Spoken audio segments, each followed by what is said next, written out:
So my guest today is Phil Palucha, who's CEO of BIB Talent and Media. Phil, why don't you introduce everyone to you and let me try that language a little bit better. Why don't you introduce yourself to everyone? That sounds better. Awesome. Yeah, thank you so much for having me. We were having a great chat in the I like to call it the virtual green room ahead of time. Yeah, thank you so much. So I am the CEO and host of Billionaires in Boxers, Talent and Media. That essentially takes two forms. I own a media business that specializes in podcasting of all things. And I own a talent and recruitment business, which has kind of been my bread and butter for the past 10, 15 years. Fabulous. And we're going to be focusing on the talent side of this. And on this time, things are a little bit more complicated. We're recording this toward the end of September of 2020, and we're still dealing with rough times all over the world. Yeah, And very much so. People, whether they're senior or less experienced, kind of have an idea of how to network in person. But given the situation, in person doesn't really exist to the degree it did before. So we're going to be talking about digital networking. And I'm wondering, let's look at how people can do this kind of networking in these times and get some of the results that they've gotten when they were doing face-to-face networking. For sure. Do you know, I think the first point I'd start with is that you can still face-to-face network digitally. I think a lot of people think about digital networking as things like building up a mailing list or adding loads of people to their LinkedIn and having huge networks across social media. And for me, unless you're actually putting those things into practice, they're just numbers. They don't really do anything for you.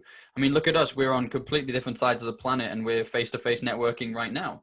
And okay, we're not in the same room, but actually it breaks down a lot of barriers, because if for you and I to get in the same room together, that would take quite a lot of coordinating.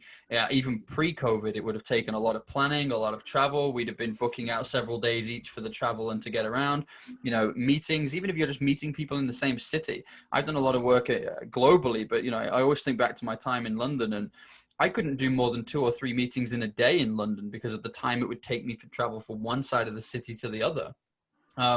Whereas doing it digitally, I can fit in 5, 6, 7 meetings in a day and have a decent amount of time to build those relationships with people. And I think what a lot of people have found interesting, once they've got over that initial fear, and let's call it a fear of, I don't know how to network digitally. I don't know about Skype. I'm not sure about video conferencing. I'm not sure about all that kind of stuff. Once you put that to one side and realize it's still just a conversation and you're still just able to communicate with people, I think you'll actually find that it's enjoyable, because you're no longer limited to networking with the people who are within a 60-minute drive of where you live or where you work. You can now network with people globally, and that has a real power to it, because I was saying this about recruitment, even recruiting people.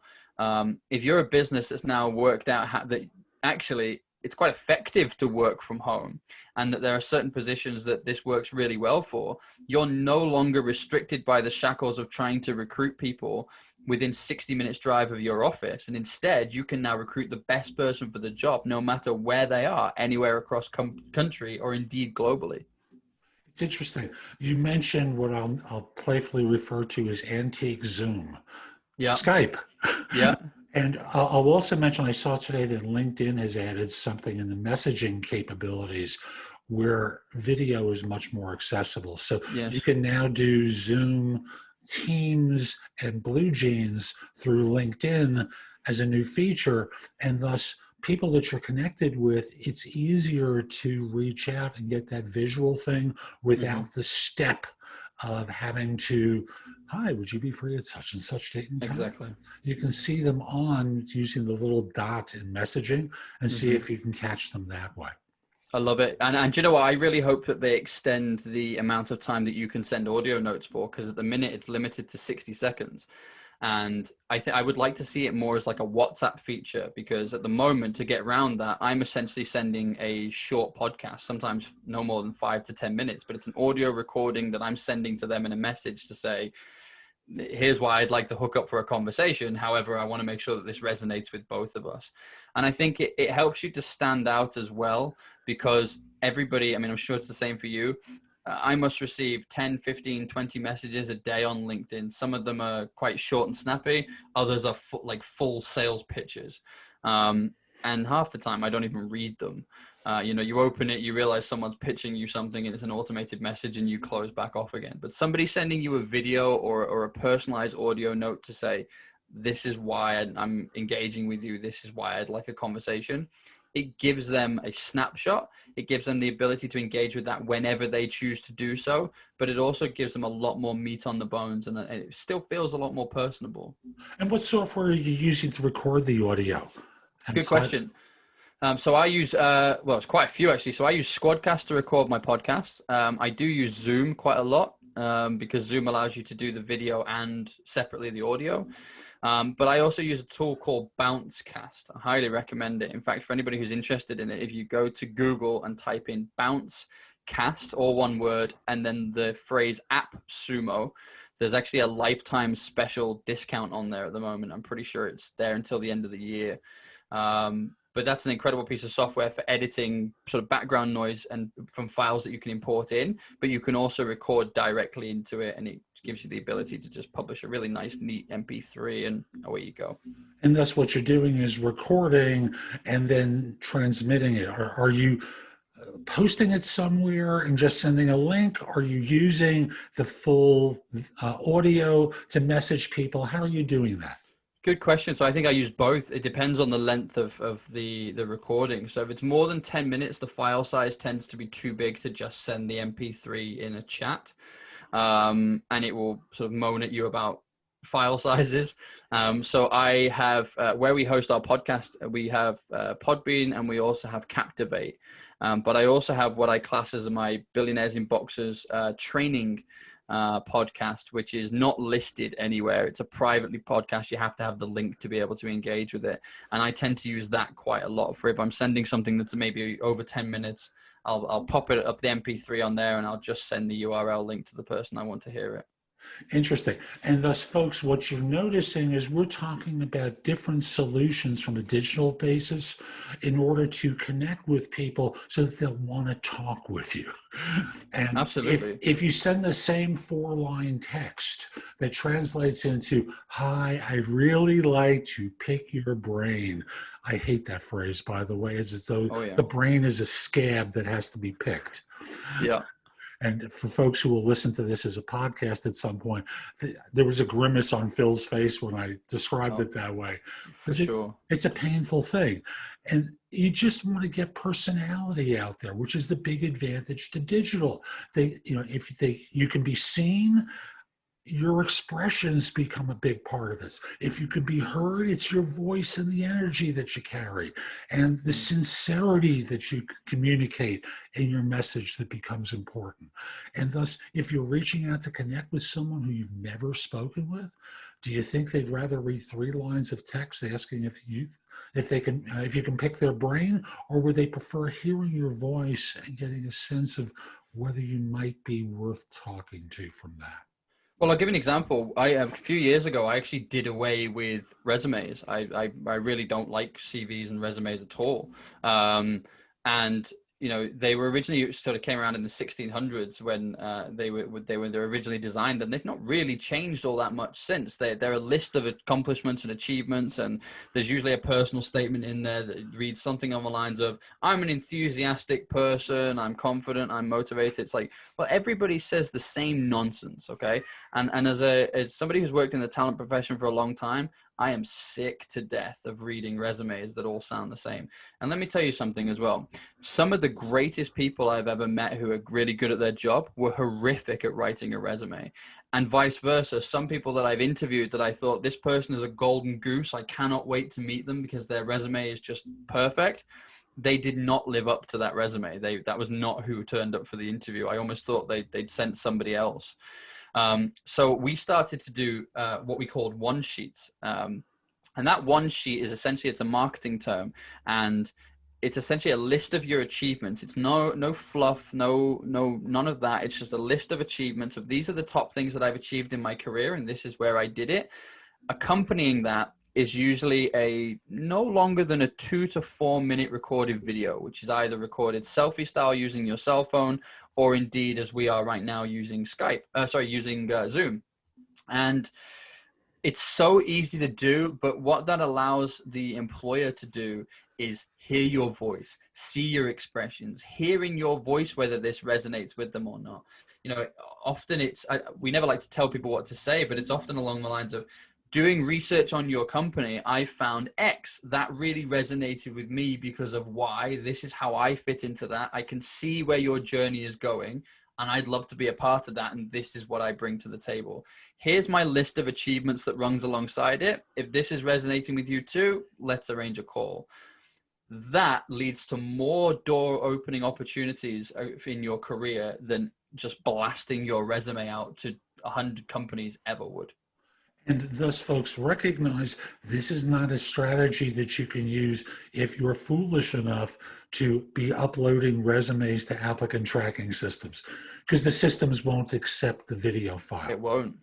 So what you need to be doing is do what I always tell you to do. Never, ever apply for a job through an applicant tracking system. You want to find a real decision maker and be communicating with them directly, so that in this way they're able to make the choice and go, interesting, or whichever one it is. But you're getting to a real person who can make the decision rather than the filter who gets in the way. Which it really does. So to kind of add some meat on the bones to that, I was a recruitment director. I was head of talent and people across Africa for the second largest real estate company in Africa. And we used to get inundated with responses. Now, I have to be honest, most of the applicants that applied, or many of the applicants that applied, wouldn't have the relevant experience. They wouldn't have the relevant qualifications. They would just be what I call chances. And there's nothing wrong with that, but there was a way of dealing with it. So I remember at 1 month, we'd received just over 6,000 resumes. Now, how am I supposed to go through 6,000 resumes in a month? Like, I still have a job to do. So we introduced an applicant tracking system, and it was entirely keyword based. So if you got above a certain percentage of keywords in your resume, then you would go into a list of people that I would then review. If you didn't have enough of those keywords in your resume, you would be put into a pile, and 2 days later, you would be sent an automated message to say, thank you, but you've not been accepted on this occasion. So I didn't even get to see your resume. It didn't even appear on my desk. It just wasn't even an option for me. However, I'll tell you this, every single person that called me, every person that sent me a video message, or every single person that sent me an audio message to say, this is why I think I would be good for this. This is why I would like to have the conversation. Every single one of them got an interview, bar none, because I appreciated the fact that you took the time to come and seek me out and have a conversation with me, because recruitment and talent is all about people buy people, people connect with people. I'm not saying that every single one of those people got a job, but every single one of them got the opportunity to come through the door and have that conversation. So if you are finding yourself sort of sat at home, I mean, especially during this period, maybe you found yourself retrenched or redundant, or your business has closed down, you're looking for a new opportunity, and you're getting frustrated at the fact, I see it all the time on LinkedIn. I'm sure you do as well, Jeff, in terms of I've applied for 100 jobs over the past 2 weeks and I've not heard back. It's like, well, that's your problem. You are just spamming jobs and hoping for the best. You'd be far better putting that same time and effort into creating a list of 10, 15, 20 businesses that you would love to work for, identifying who the right people are to speak to within those businesses, and approaching them. Either there are email tools out there where you can find them. You could approach them on LinkedIn. You could approach them on social media. But do something personable to stand out, whether that's video. If you don't want to do video, then do audio, but do something other than just, here's a cold email with my resume, now hire me. You will get out the effort that you put in. It's so funny. So often I tell people that when you apply for a job in the ways that people normally do, it's like being a fish in a pond with thousands of other fish, all looking at the one hook longingly. And only one fish is going to get on the hook. 100%. My belief is you look for ways to cut the line. And as used to happen in nightclubs, there's a front door, which is what the pond is. There's a back door, and there's also a side door. And your idea is to find out whether there's a back door you can get in or a side door that you can get through that's going to get you in to have the chance. That's really our point, is to have the chance. And I want to come back to our core conversation, which is really about digital networking. And we've spoken about a couple of techniques, which right off the bat, we began with, with face-to-face being hampered. LinkedIn and messaging through LinkedIn is a great way to connect with people. We've also talked about how to reach out to people using some of the tools that exist that people may not be thinking of in order to forward information through video and audio, coupled with, in your case, a one sheet. And if people are uncomfortable with that, okay, you send the resume. And so be it. I think you can simplify the resume once you're doing a video or an audio, but agreed. When push comes to shove, that's, it's another way of making contact and cutting the line and standing out, so you're just not another fish in the pond. What else can people be doing to get themselves in, to connect with people digitally rather than just simply, the same old, same old? Yeah, do you know what? So I think one of the things that's happened during COVID-19 is that a lot of the exhibitions and events that take place globally are now happening virtually.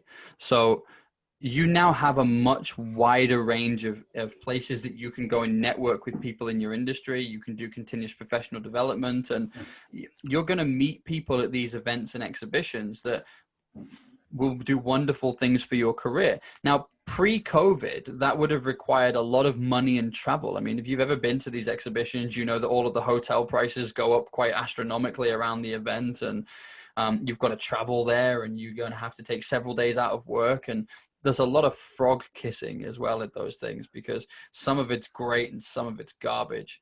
And the ability to be able to do that from home. I mean, I have virtual events on in the background while I'm working, and then a speaker will catch my ear and I'll go, that's really interesting. I'm going to stop what I'm doing and go and watch. But there's opportunities for chat. There's opportunities for talking. Don't ever underestimate the power of listening. So people, when you think about networking, people think instantly about talking. It's like, okay, I'm going to go and talk to all of these people. Well, some of the biggest and best opportunities, both in terms of winning clients and in terms of a book deal and a television deal and a radio hosting deal, all of which I now really enjoy and we have a lot of success with, they came about because I listened to somebody else's content. I listened to somebody's podcast. I listened to somebody doing a virtual event. And then I contacted them to say, thank you for what you said. I really enjoyed this, and this part. Do you mind if I asked you a question about this? Because this is it sparked my interest. And the amount of times that then leads to a nice flowing conversation back and forth, where it's like, there's nothing wrong with putting in, if this is your sole intention, then you're going to come unstuck. But if you're having a genuine conversation with somebody, and at the end of that conversation, you say, I've really enjoyed this. Thank you so much. If there's anybody else that you think I should be speaking to about this, I'd really appreciate an introduction. Just to let you know, I am actually in the market for new opportunities in this field at the moment. The amount of times that turns into I know this guy who's looking for this, or I know this person who's looking for this, or I'll introduce you to this woman. She's brilliant and she'll help you with this and this. You don't have to do this all by yourself, but that magic starts with listening, not with talking. There's someone I coach now who, he's a consultant, and he spent a lot of time. I do my assignment, then I go out and try and find another assignment. Yeah. And between assignments, he does nothing to promote himself. Yeah. Okay. And now that he's been off billing for a while, we've been creating systems that allow him to network more regularly. This led him to, he's in New York right now. It led him to somewhere in the UK with, a recognized presence in his field, who in turn pointed him to someone on the other coast of the United States, also well recognized. The two of them on different coasts of the US have been talking on and off now for 5 months. And the result is they're going to be collaborating on a paper with the other person's name out front because he's the celebrity in the field. Yep. But it's also a credential for him now. 100%. That's going to make things so much easier for him once this paper comes out. So, folks, there's lots of ways to look at this beyond simply, I want a job. I need a job. I must get a job. Think long-term and short-term concurrently in the things that you can do to promote yourself digitally in order that people are reaching out to you, which is really what you want. If you're always the one knocking on doors, that's like emailing resumes. You're a brand, and I think a lot of people forget about that. You are a personal brand. We live in a digital world, and the more of that prime digital real estate that you can claim through your networking. So I'll give you a great example. We were talking about this in the green room. I unfortunately fell ill earlier in the year. I developed COVID, and I was one of these people. I was quite lucky that, I suppose you could say lucky. I didn't require hospitalized treatment. I didn't need a ventilator. I probably had 5 to 10 days of a horrific fever, lots of vomiting. I felt like my chest was crushed in a vice for about a month. It's not a very pleasant experience, to say the least. However, I'm still struggling with a lot of those symptoms. You'll see this plaster on my nose. It's not here so I look cool. I'm not trying to be Nelly. This is for those of you old enough to remember who Nelly is. I'm wearing this because it's helping with my breathing. Now, the reason I'm bringing this up is my business is still growing during this time. We have recruited, since COVID happened, we have recruited in 5 new countries to us. We have clients internationally that we're working with, both on the media side, with my coaching work and the podcast media, but also with the talent side of the business as well.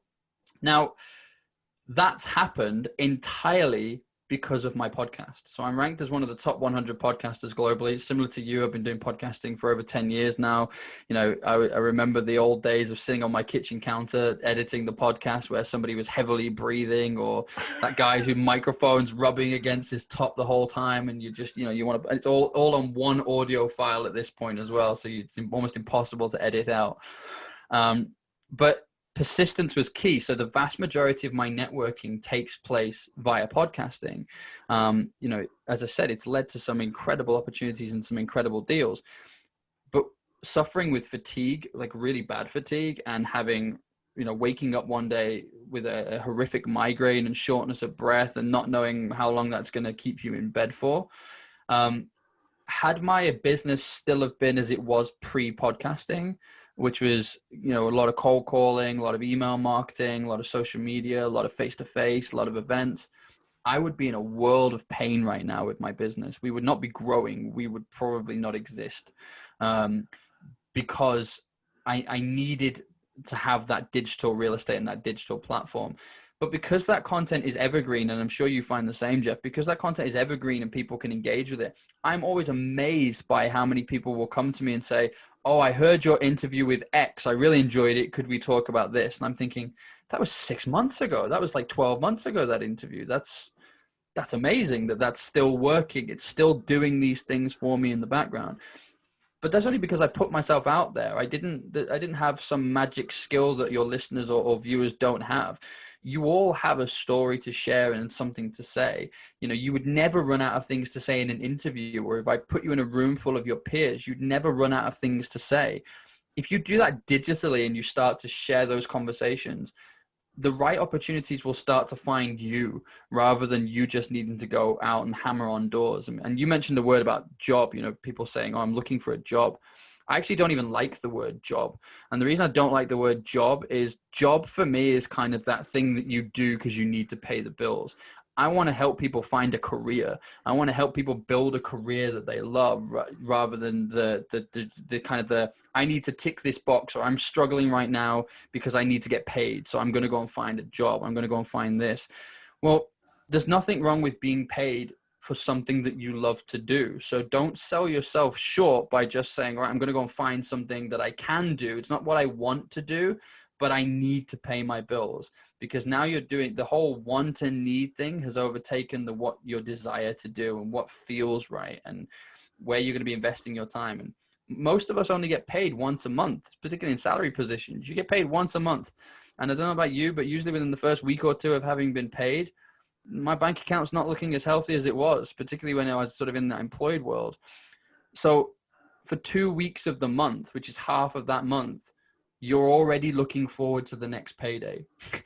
So there has to be something additional in there other than just the money. You know, I want anybody who's listening to this to take away that they can find something that can reward them and provide for their family, but that they love to do at the same time.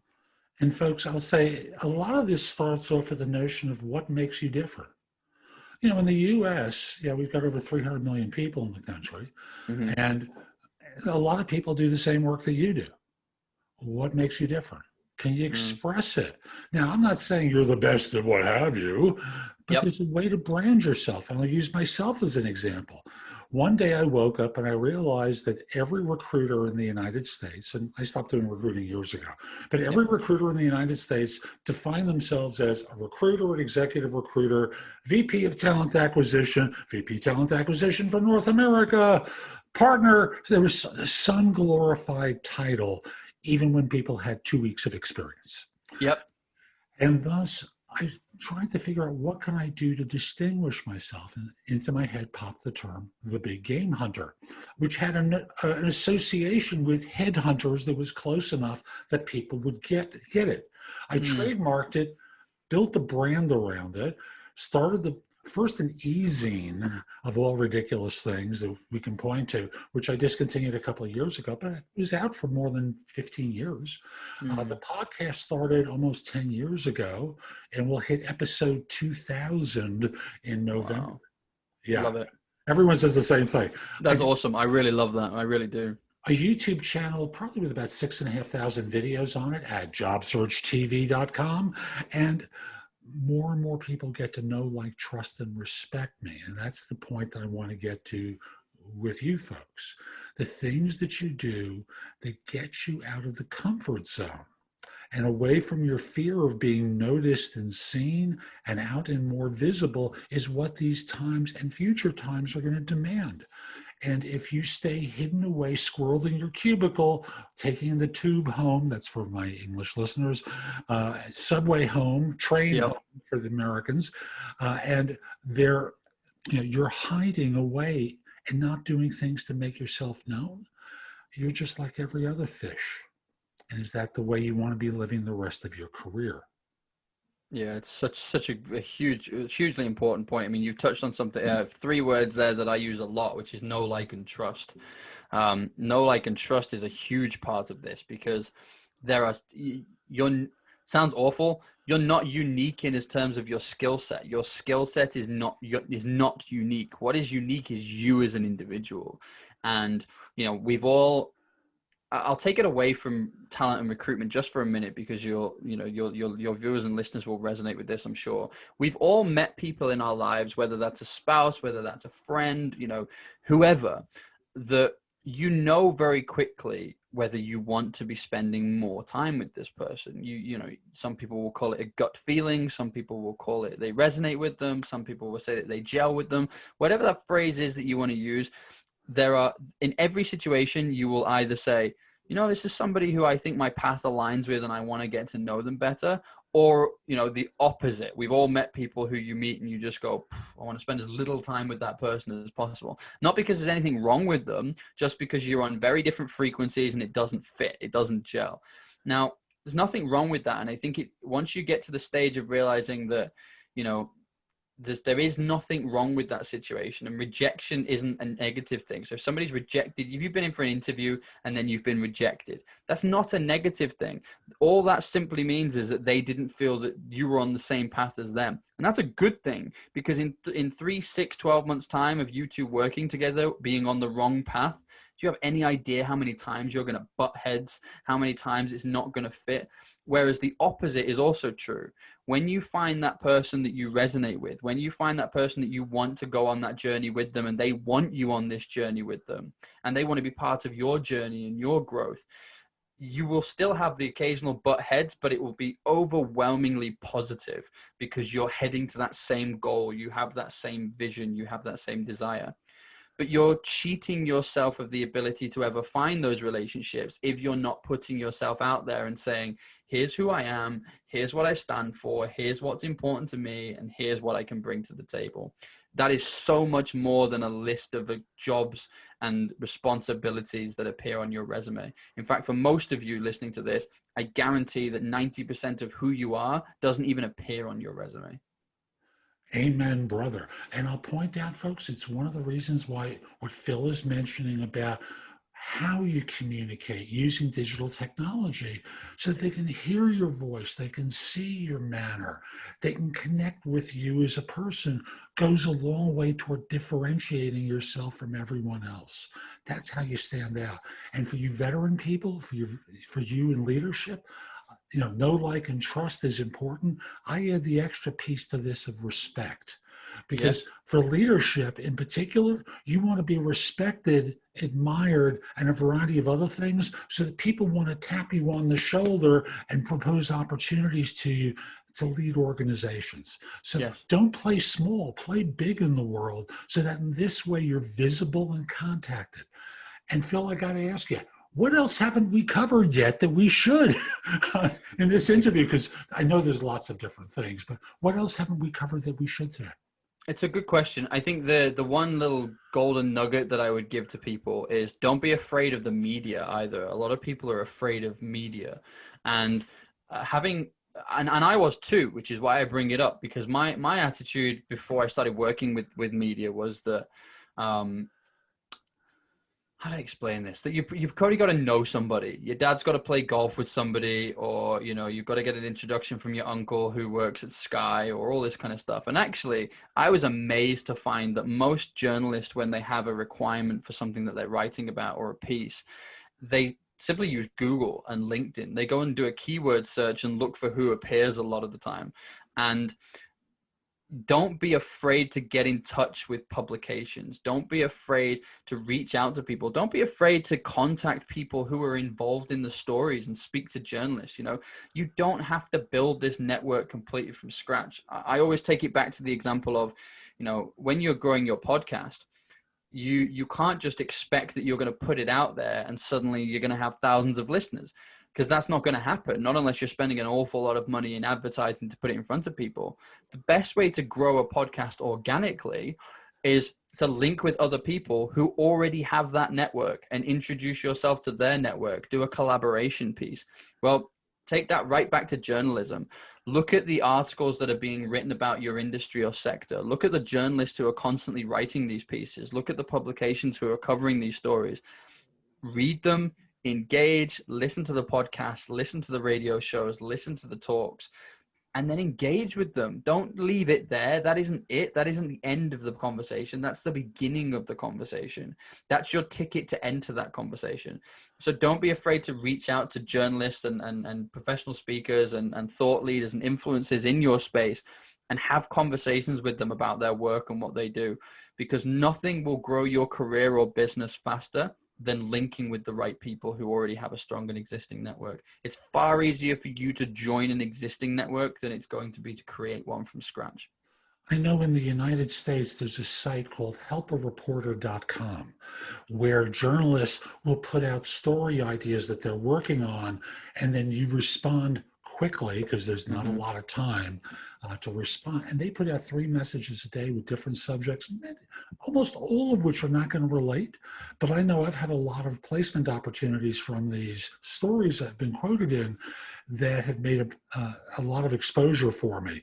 And in the U.S., I know that's available. Look in your country to see what might be available that's similar, where journalists are reaching out for people to be quoted to help them craft a story. I actually have one for you there if that helps. There is there's 2 international hashtags that you can search for on Instagram, Twitter, and I think they do it on Facebook as well. They probably started doing it on LinkedIn now. One is called journo request, and the other one is journalist request. And it's exactly what you're talking about. It's journalists who are looking for particular types of stories, and they will put out a journo request or a journalist request, hashtag journo request. And it's just a hashtag they throw at the end of the question. But the amount of times that this is done across LinkedIn and Twitter and things where somebody will just say, I'm writing a story on X. Does anybody know anybody that knows Y and Z? Hashtag journal request. Those opportunities, I mean, we were talking to everybody here, but particularly those of you within leadership, you want to be seen as an influencer and an authority and gain respect in what you do. You need to be seen in the right publications with the right people. And that phone call is not going to come. Nobody's just going to randomly call you one day and say, hey, I heard you're really good at what you do. Would you like to appear in Inc? Or would you like to? It's not going to happen. Yet, if you go out there and actively have conversations with these people, I met once with a freelance journalist. They were writing for a local paper here in the UK. And I had a great conversation with them. They used a couple of my quotes in an article. It was great coverage for them. It was really great for me to be able to use, and it was a credibility builder. 6 months later, they won a gig with Forbes and came straight back to me and said, I'm writing this piece. I'd love to do more of it with you. So I ended up getting a piece written in Forbes about our work. But if I'd have tried to approach Forbes, or if I'd have got a phone call, hoped for a phone call from Forbes, I'd probably still be hoping for that phone call to come today. You never know who you're going to engage with and where they're going to go or what their journey looks like. So don't be afraid to start local and then build nationally and then build internationally. Don't let imposter syndrome be the thing that stops you, because if you pick up newspapers these days, let's be honest, 60-70% of them are nonsense stories. You have a far better story to talk about than most of the things in those papers already. These publications have to be released on a regular basis, and they're constantly looking for information. So do not be afraid to put your hand up and say, here's what I know, here's what I'm good at, here's what I enjoy talking about, and here's how it can add value to somebody else. Phil, this has been fabulous. How can people find out more about you, the work that you do, your media stuff? How can they find out more?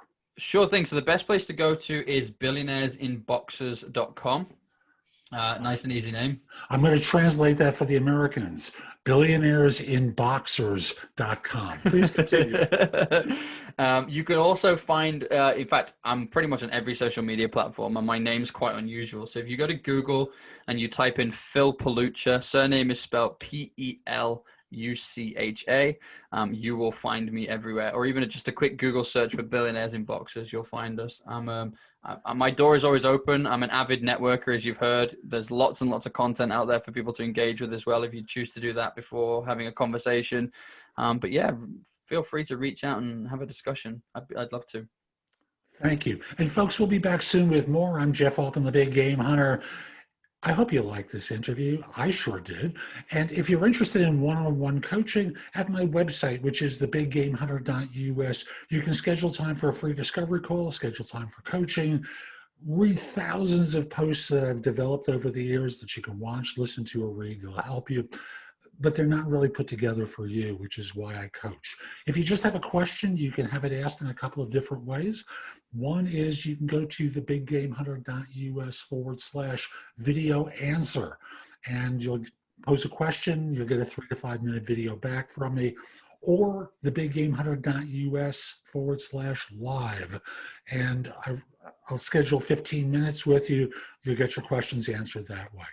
Subscribe to my channel on YouTube at JobSearchTV.com. And if you're watching on YouTube, just click the small icon in the lower right or the picture of me in the upper left to get notified whenever I release something new. And I'm just going to mention to you, new class on Udemy.com. The Ultimate Job Interview Framework is available there. And in the next week, the book will be out by the same name, The Ultimate Job Interview Framework. Folks, hope you have a great day. And most importantly, I want to remind you, be great. Take care.